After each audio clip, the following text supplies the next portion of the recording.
nos esprits pour que nous puissions écouter ta parole au nom de Jésus. Amen. Amen.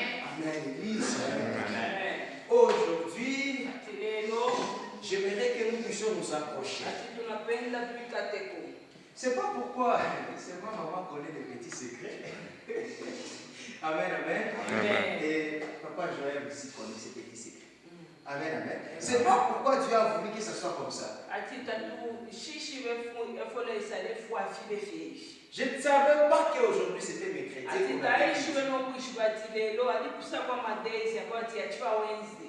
Amen, amen. Cela n'est pas un problème qui s'en te décourage même pas.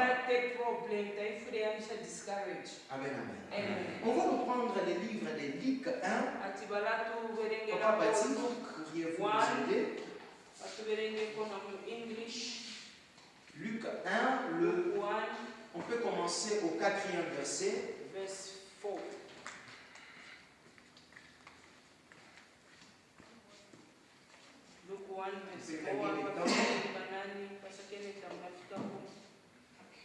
Nous sommes debout pour honorer la parole.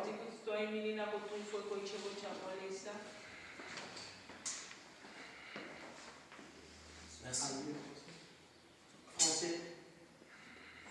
Afin que tu reconnaisses la certitude de l'enseignement que tu as reçu. Prédication de la naissance de Jean-Baptiste. Prédication de la naissance de Jean-Baptiste et de celle de Jésus-Christ. Amen. On peut terminer. On peut. Oui, descendez. Du temps d'Hérode, roi de Juda, il y avait un sacrificateur nommé Zacharie de la classe d'Abia. Sa femme était d'entre le fils d'Aaron et elle s'appelait Élisabeth. Amen. Tous deux justes. Tous deux étaient justes devant Dieu, observant d'une manière irréprochable de tout commandement et toutes les ordonnances du Seigneur. Continuez, papa. Il n'avait point d'enfant parce qu'Élisabeth était stérile et elle était l'un et l'autre avançant en âge. Or, pendant qu'il s'acquittait de ses fonctions devant Dieu, selon le tout de sa classe, il fut appelé par les sorts d'après la règle du sacerdoce entre dans le temple du Seigneur pour offrir le parfum. Toute la multitude du peuple était dehors en prière à l'heure du parfum. Wow. Alors un ange du Seigneur apparut à Zacharie et c'était debout à droite de l'autel de parfum. Vous pouvez, papa, vous arrêter là-bas, il n'y a pas de problème. Vous pouvez nous lire en anglais. Pastor. From verse 4? Yes. Utaenda 4, number 6, Mama Shuka. Gagner le temps.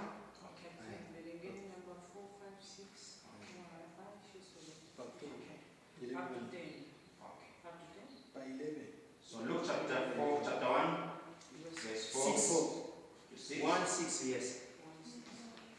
That thou mightst know the certainty of those things wherein thou hast been instructed.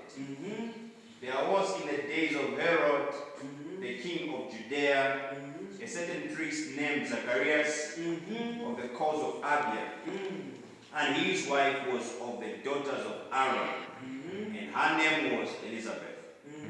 And they were both righteous before God, walking in all the commandments and ordinances of the Lord blameless. and they had no child, because that Elizabeth was barren, and they both were now well stricken in years. On peut s'arrêter là-bas. Yes. On peut acclamer la parole du Seigneur. Amen. Église de Dieu. Aujourd'hui, soyez très attentifs. J'ai dit très attentifs. Ces enseignements, c'est pour toi. C'est pour ta vie. C'est un héritage. Pour tes enfants. À tes arrière-petits-fils. C'est un acquis que tu leur donneras. Amen. Mon terme disait, même tes dons, ton temps, soit ta disponibilité au service de Dieu.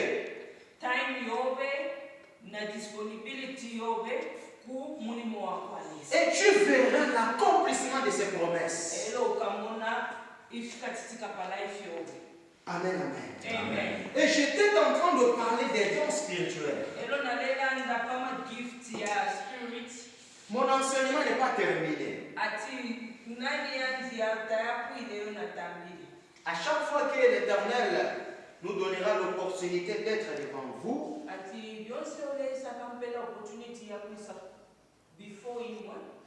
on va continuer avec cet enseignement. Aujourd'hui, nous voulons parler d'une particularité. Aujourd'hui, je vais parler de deux choses. Nous allons parler de la promesse et de la disponibilité. Amen. Amen. Quand on parle de la disponibilité, il y a une chose que j'ai tiré attention dans la Bible. C'est quoi la disponibilité? C'est une dimension d'obéissance à Dieu. Et cette dimension, ça s'appelle mais voici Seigneur.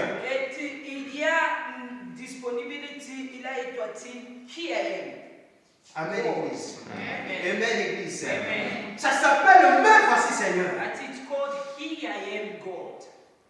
Lorsqu'on donne sa disponibilité à Dieu, on ne fonctionne pas dans les temps des hommes.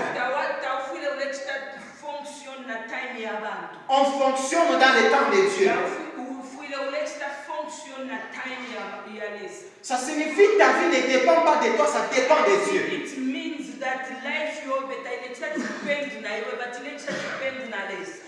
Est-ce qu'on peut monter quand même? Quand on sert Dieu et qu'on arrive à la dimension de la disponibilité, quel est le chemin pour lequel il faut passer pour arriver vers le chemin de la disponibilité? Ça s'appelle la consécration. Amen, amen. La consécration. La consécration, c'est prendre une chose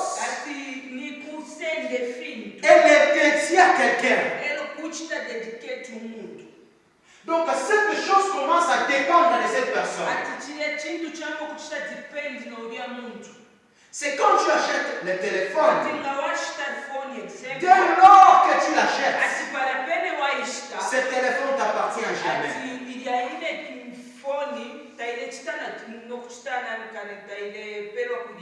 C'est comme tu donnes un nom.